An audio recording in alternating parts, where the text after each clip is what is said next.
এদিনাখন এজন স্বামীয়ে নিজৰ পত্নীৰ ওচৰলৈ আহিল।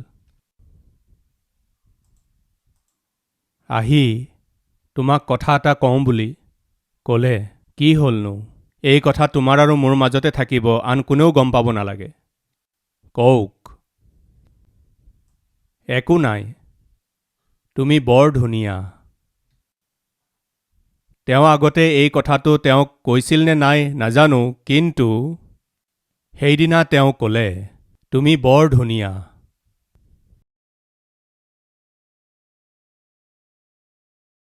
মই জীয়াই থকাটো তুমি বিচাৰা নে মই মৰি যোৱাটো বিচাৰা? এয়া কি কথা আকৌ?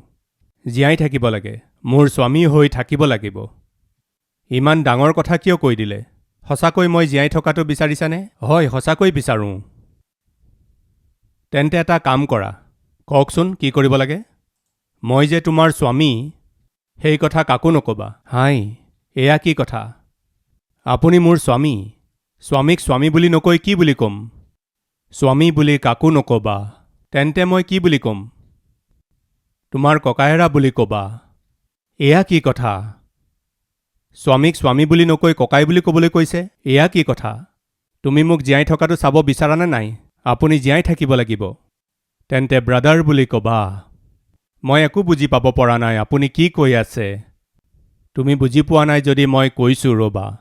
মই তোমাৰ স্বামী বুলি যদি তুমি আনক কৈ দিয়া, তুমি ধুনীয়া কাৰণে মোক মাৰি পেলাব।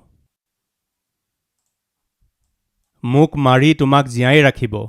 যদি মই মৰিব লাগে আৰু তুমি থাকিব লাগে, তেন্তে স্বামী বুলি ক'বা। নহ'লে ব্ৰাদাৰ বুলি ক'বা। তেতিয়া মোক কোনেও নামাৰিব। এই কেনেকৈ হ'ব? আমি জীয়াই থাকিবলৈ হ'লে এই মিছা কথা ক'বই লাগিব। তাৰমানে আমি জীয়াই থাকিবলৈ মিছা ক'বই লাগিব নেকি? য়েছ, আমি নাবাচিম। যদি জীয়াই থাকিব লাগে, মিছা নক'লে বাচিব নোৱাৰিম। আমি মিছা কথা ক'বই লাগিব।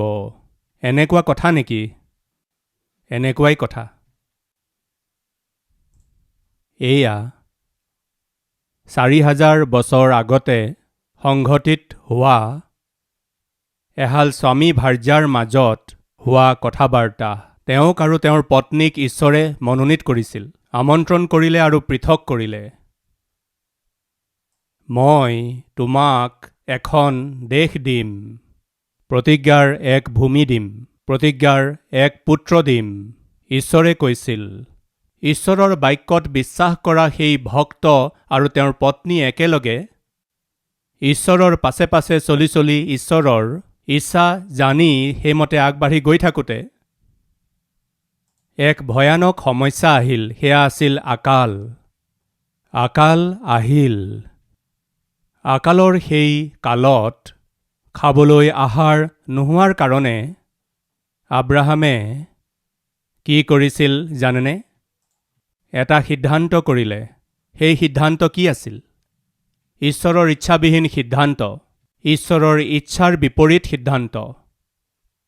তেওঁলোক য'ত আছিল তাত আকাল পৰি গ'ল কাৰণে সেই আকালৰ পৰা ৰক্ষা পোৱাৰ কথা চিন্তা কৰি ঈশ্বৰৰ আজ্ঞাৰ অবিহনে ঈশ্বৰে তেওঁলোকক নোকোৱাকৈয়ে, ঈশ্বৰৰ সহায় নোহোৱাকৈ মিছৰ দেশলৈ গুচি গ'ল। প্ৰিয়সকল, আমাৰ সকলো সিদ্ধান্তত ঈশ্বৰ থাকিব লাগে।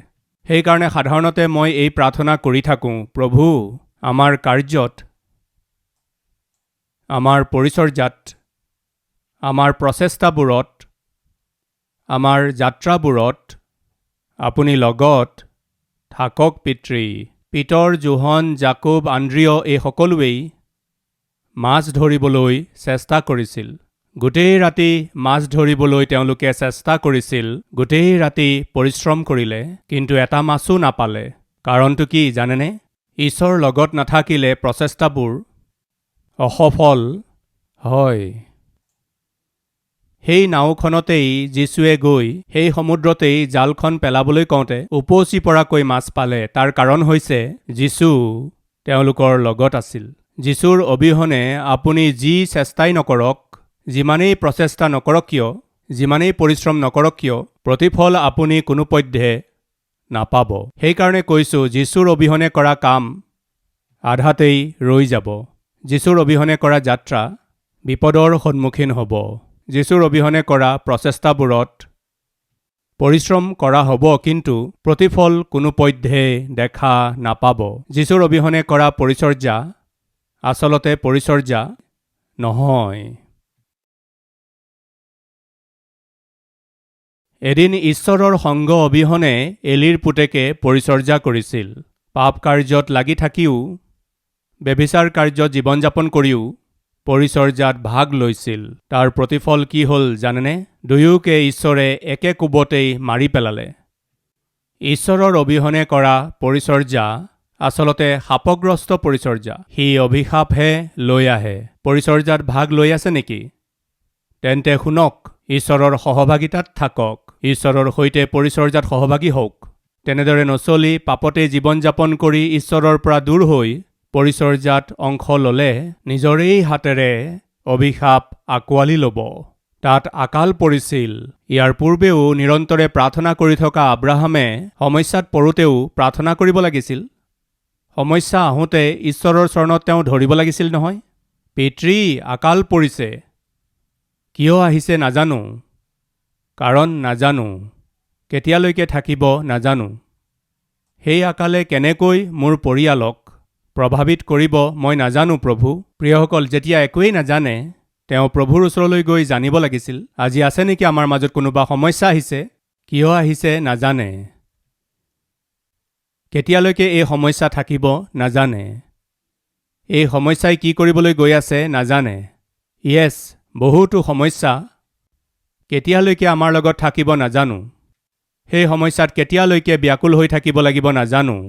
কেতিয়ালৈকে সেই সমস্যাত জীয়াই থাকিব লাগিব নাজানো। কিন্তু সেই সমস্যা কেনেকৈ আপোনাৰ চাকৰিক প্ৰভাৱিত কৰিবলৈ গৈ আছে, আপোনাৰ পৰিয়ালক প্ৰভাৱিত কৰিবলৈ গৈ আছে, আপোনাৰ সন্তানৰ পঢ়া শুনাক প্ৰভাৱিত কৰিবলৈ গৈ আছে, আপোনাৰ স্বাস্থ্যক প্ৰভাৱিত কৰিবলৈ গৈ আছে, আপোনাৰ ব্যৱসায়ক প্ৰভাৱিত কৰিবলৈ গৈ আছে, আপোনাৰ কাম কাজক প্ৰভাৱিত কৰিবলৈ গৈ আছে, সেই সমস্যাই আপোনাৰ পৰিচৰ্যাক মণ্ডলীক কেনেদৰে প্ৰভাৱিত কৰিবলৈ গৈ আছে আপুনি নাজানে।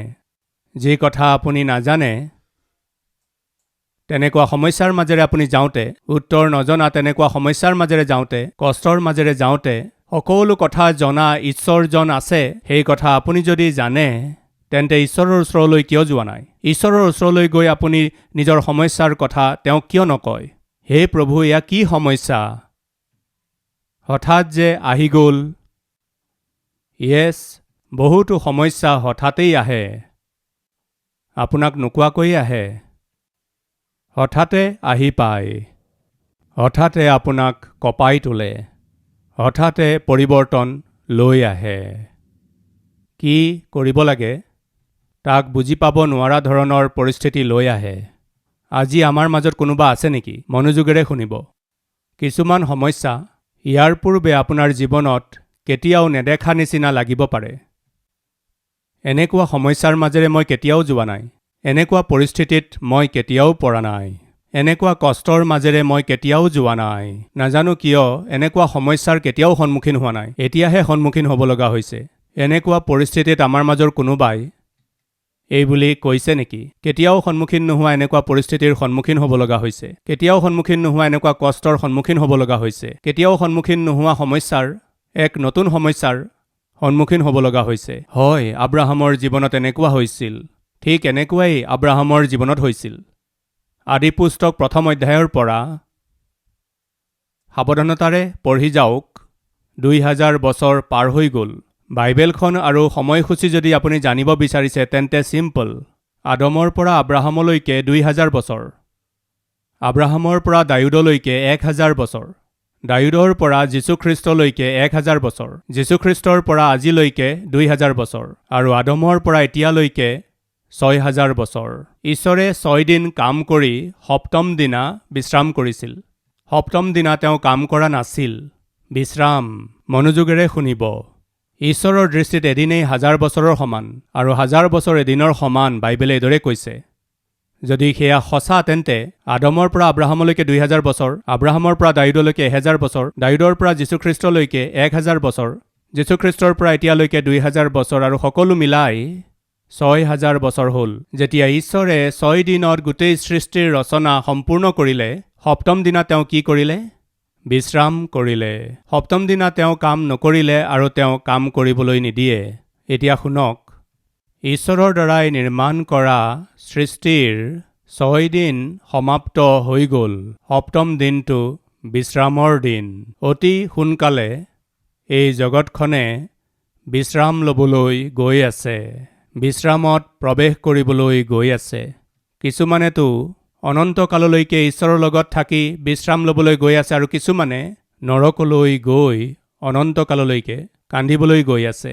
যদি ঘড়ীৰ হিচাপত এই জগতৰ শেষৰ বিষয়ে ঘড়ীৰ হিচাপত যদি আপুনি জানিবলৈ বিচাৰিছে তেন্তে কিমান আছে জানেনে?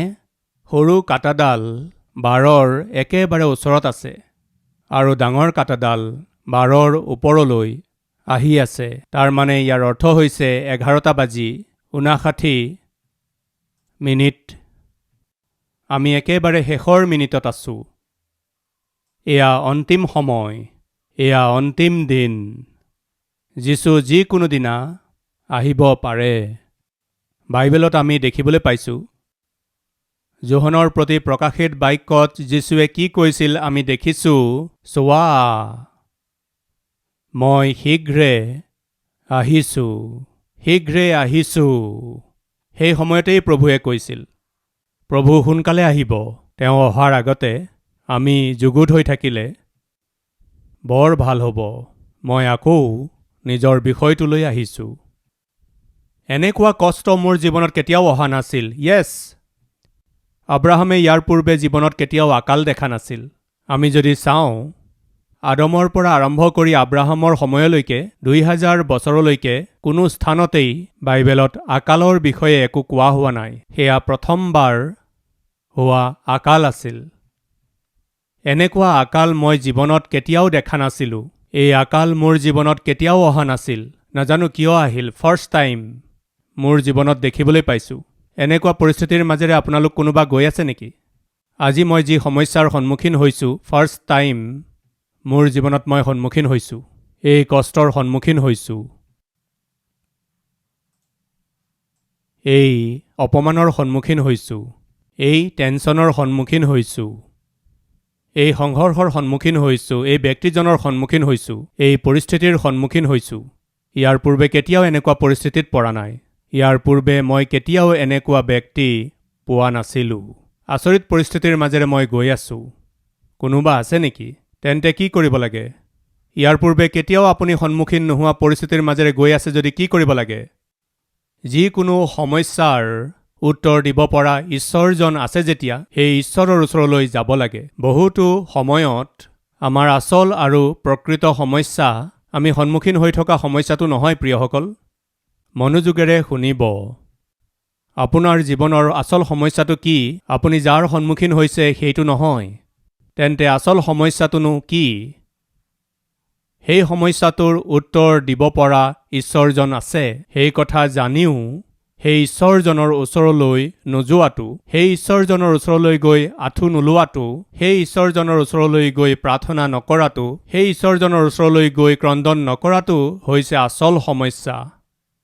আজি ভাই ভনীসকল, মোক ক'বলৈ দিয়ক, আজি যি সমস্যা আছে, যি সমস্যাৰ আপুনি সন্মুখীন হৈ আছে, সেইটো নহয়। সেই সমস্যাটো দূৰ কৰিব পৰা ঈশ্বৰ আছে।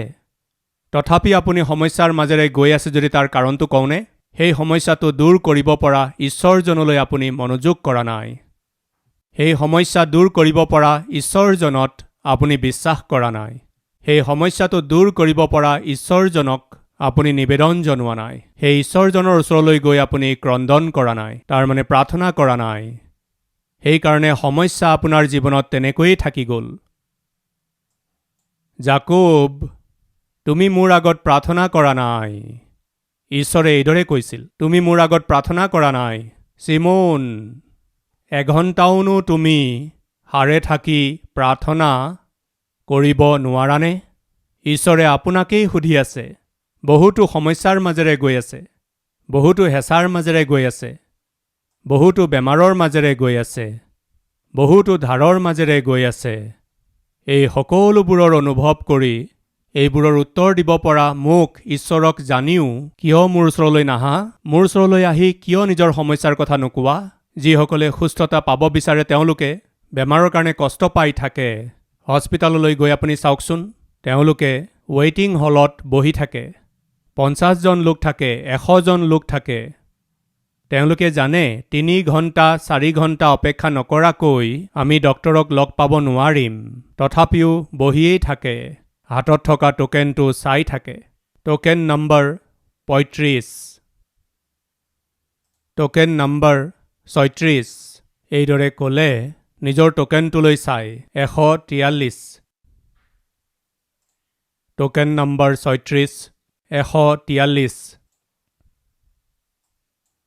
তথাপিও ৱেইট কৰিব টোকেন নম্বৰ 53 140ৰ ওপৰত আছে ঠিক আছে ৱেইট কৰিম এইদৰে বেমাৰত কষ্ট পাই থাকোঁতে আপুনি হস্পিটাললৈ গৈ ডাক্তৰক লগ ধৰি আপুনি নিজৰ বেমাৰৰ বিষয়ে ক'লে আপোনাৰ বেমাৰ ভাল হৈ যাব বুলি ভাবেনে মোৰ ওচৰলৈ বহুতো লোক আহিল ভাই কিমানবোৰ যে ডাক্তৰৰ ওচৰলৈ গ'লো মই বহুতো দৰৱ পাতি খালোঁ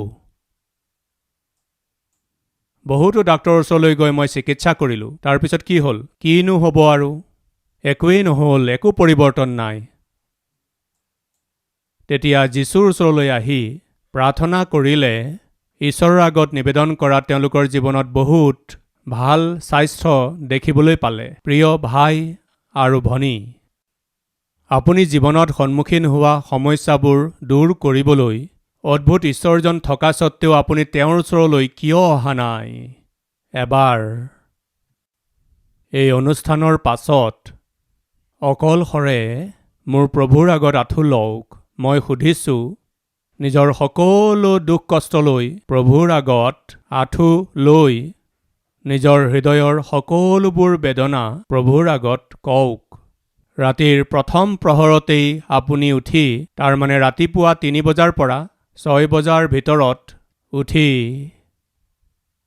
পানী ঢালি দিয়াৰ নিচিনাকৈ আপুনি নিজৰ হৃদয়খনক ঈশ্বৰৰ উপস্থিতিত ঢালি দিয়ক এইবুলি বাইবেলত আছে আমাৰ মাজৰ কিমানে নিজৰ হৃদয়ৰ দুখ আৰু বেদনাক দূৰ কৰিব পৰা ঈশ্বৰৰ ওচৰলৈ আহি নিজৰ আন্তৰিক বোজাবোৰ ঢালি দিছোঁ হান্নাই ঈশ্বৰৰ উপস্থিতিলৈ আহি তেওঁৰ অন্তৰত থকা সকলোবোৰ দুখ ঈশ্বৰৰ উপস্থিতিত ঢালি দিলে প্ৰিয়সকল প্ৰতিফল কি পালে এক অদ্ভুত উত্তৰ এক অদ্ভুত সঁহাৰি আজি আপুনিও নিজৰ সমস্যাৰ কাৰণে দুখ পাবলৈ প্ৰয়োজন নাই চিন্তা কৰিবৰ প্ৰয়োজন নাই প্ৰভুৱে কৈছে তুমি কোনো বিষয়ৰেই চিন্তা নকৰিবা কাৰো বিষয়ে চিন্তা নকৰিবা নিজৰ সকলো চিন্তা মোৰ ওপৰত দি দিয়া পৰজাতিবিলাকে চিন্তা কৰে পৰজাতি মানে কি জানেনে আপুনি ঈশ্বৰ কোন যিসকলে নাজানে যাৰ সৈতে ঈশ্বৰ নাই তেওঁলোকেহে চিন্তা কৰে তেন্তে আপুনি কিয় চিন্তা কৰিছে তেন্তে তুমি কিয় চিন্তা কৰিছা মই আছো নহয় কিয় চিন্তা কৰি আছে আপুনি বুজি পোৱাকৈ কম এইদৰে কল্পনা কৰক মোৰ ল'ৰাই আহি কয় ডেডি 2 দিনৰ ভিতৰত স্কুল ফিজ জমা কৰিব লাগে ডেডি এইবুলি ক'লে ঠিক আছে বোপা এইবুলি মই ক'লোঁ 2 ঘণ্টামানৰ পাছত মই দেখিলোঁ মোৰ ল'ৰাটো চুক এটাত বহি আছে বোপা কিয় এনেকৈ বহি আছা ডেডি 2 দিনৰ ভিতৰত স্কুলৰ ফিজ জমা কৰিব লাগে তুমিতো কৈছিলা মই শুনি পাইছিলোঁ কিছু সময় পাছত যেতিয়া আমি সকলো খাবলৈ বহিলোঁ কিন্তু সি মনে মনে চুকত বহি আছিল এনেকৈ চুকত কিয় বহি আছা আহি খাবলৈ বহা ডেডি কি হ'ল বোপা 2 দিনৰ ভিতৰত স্কুল ফিজ দিব লাগিব তুমি কৈছিলা মই বুজি পালোঁ আহি খাবলৈ বহা নহয় ডেডি মোৰ খাবলৈ মন যোৱা নাই কিয় কি কাৰণে 2 দিনৰ ভিতৰত স্কুল ফিজ জমা কৰিব লাগিব ডেডি হয় বোপা 2 দিনৰ ভিতৰত স্কুল ফিজ জমা কৰিব লাগিব তুমি আহি এতিয়া আহাৰ গ্ৰহণ কৰা নহয় ডেডি মোৰ খাবলৈ মন যোৱা নাই মোৰ ল'ৰাই যদি এইদৰে কৈ থাকে মই কি কৰিব লাগিব কওকচোন আধা ৰাতি মই উঠিলোঁ সি চুক এটাত মনে মনে বহি মূৰটো এইদৰে তললৈ কৰি বহি আছিল। কি হ'ল বোপা, শুবলৈ যোৱা নাই তুমি? টোপনি অহা নাই ডেডি। কিয়, কি হ'ল? 2 দিনৰ ভিতৰত স্কুল ফিজ জমা কৰিব লাগিব ডেডি। মই এতিয়ালৈকে জীয়াই আছোঁ বোপা। প্ৰিয়সকল, এই কথা বুজক। মই এই যিবোৰ কথা কৈ আছোঁ সেইবোৰ আপোনাতো মিলে। ঈশ্বৰে কৈ আছে মই এতিয়াও জীয়াই আছোঁ, মৰা নাই। কিয় এনেকৈ কান্দিছা? কিয় এইদৰে চিন্তা কৰি আছা? মোৰ ল'ৰাই আহি যেতিয়া মোক সমস্যাটো ক'লে, তাৰ পাছত তাৰ ফিজ জমা কৰাৰ দায়িত্ব মোৰ। তাৰ প্ৰয়োজনবোৰ পূৰণ কৰাৰ দায়িত্ব মোৰ আৰু তাৰ ভৰণ পোষণৰ দায়িত্বও মোৰেই। তাৰ প্ৰতিটো প্ৰয়োজন পূৰণ কৰাৰ দায়িত্ব মোৰ, কিয়নো সি মোৰ ল'ৰা। তেন্তে শুনক, মোতকৈও উত্তম পিতৃ আছে। এজন পিতৃ হিচাপে মোৰ যদি ইমান দায়িত্ব আছে, পৰম পিতৃ হিচাপে মোক আৰু আপোনাক সৃষ্টি কৰা পিতৃ ঈশ্বৰৰ কিমান যে দায়িত্ব থাকিব। আপুনিহে নকয়, যদি কয়ো তথাপি বিশ্বাস নকৰে। কথা কোৱাৰ আগতেই কান্দিবলৈ ধৰে, নিৰুৎসাহিত হৈ পৰে, চিন্তা কৰিবলৈ ধৰে। কিয় এইদৰে চিন্তা কৰি আছে? আপুনি মোৰ কষ্টৰ কথা কি জানে? ঈশ্বৰে যদি নাজানে তেন্তে কোনে জানিব? আছে নেকি কোনোবা আমাৰ মাজত? যেতিয়াই চাওক এখন মলিন মুখ। প্ৰয়োজন আছেনে বাৰু? এজন প্ৰভুৰ সেৱকে কৈছিল, কওনে কি আছে? আপোনাৰ কপালৰ ওপৰত কপাল কোচ খোৱা চিন এই জগতত কোনেও জানিব নোৱাৰিব, কিন্তু স্বৰ্গত থকা ঈশ্বৰে আপোনাক চাই আছে। মোৰ ল'ৰাই চিন্তা কৰি আছে। মোৰ ছোৱালীজনীয়ে বৰ চিন্তা কৰি আছে।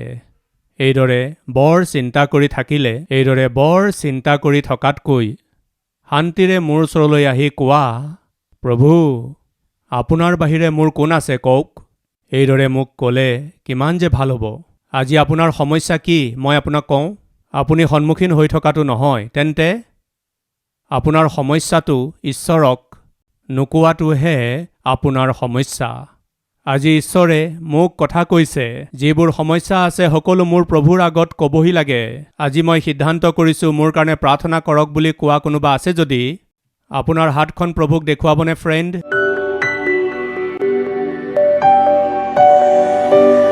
মহান পবিত্ৰ প্ৰেমময় পিতৃ ঈশ্বৰ, যেতিয়া আকাল পৰিল, যেতিয়া খাদ্যৰ অভাৱ হ'ল, তেতিয়া আব্ৰাহামে আপোনাৰ চৰণত ধৰি প্ৰাৰ্থনা কৰিব লাগিছিল, কিন্তু আব্ৰাহামে মিছা ক'লে। মিছৰ দেশলৈ তেওঁ গুচি গ'ল। মিছৰ দেশত মই ভালদৰে থাকিম বুলি তেওঁ ভাবিলে, কিন্তু আপোনাৰ আজ্ঞা নোহোৱাকৈ, আপোনাৰ ইচ্ছা নজনাকৈ পিতৃ মিছৰৰ ওপৰত ভৰসা কৰাত নিজৰ হাতেৰেই বিপদক সাৱটি ল'লে। তেওঁ মিছা ক'ব লগা হ'ল। মিছা নক'লে যেন তেওঁৰ বিপদত পৰিব। পিতৃ, আমাৰ মাজৰ বহুতো লোকে আপোনাৰ ইচ্ছাৰ অবিহনে নিজাববীয়াকৈ সিদ্ধান্ত লৈ, প্ৰচেষ্টা কৰি, যাত্ৰা কৰি, কাম আৰম্ভ কৰি আজিৰ তাৰিখত মিছাৰ ওপৰতেই জীৱন চলি আছে, মিছাৰ ওপৰতেই পৰিয়াল চলি আছে, মিছাৰ ওপৰতেই চাকৰি আৰু ব্যৱসায় চলি আছে। কিন্তু এদিন সেয়া শেষ হৈ যাব। মিছাৰ ওপৰত চলি থকা চাকৰি আৰু ব্যৱসায় নষ্ট হৈ যাব। সেইদিন অহাৰ আগতেই পিতৃ, আপোনাৰ চৰণক সাৱটি, আপোনাৰ ইচ্ছা জানি, আপোনাৰ ইচ্ছা অনুসৰি জীৱন যাপন কৰি সিদ্ধ জীৱন যাপন কৰিবলৈ সহায় কৰক। মংগল দেখিবলৈ সৌভাগ্য দিয়ক। যীশুৰ নামত মাগিছোঁ পিতৃ, আমেন।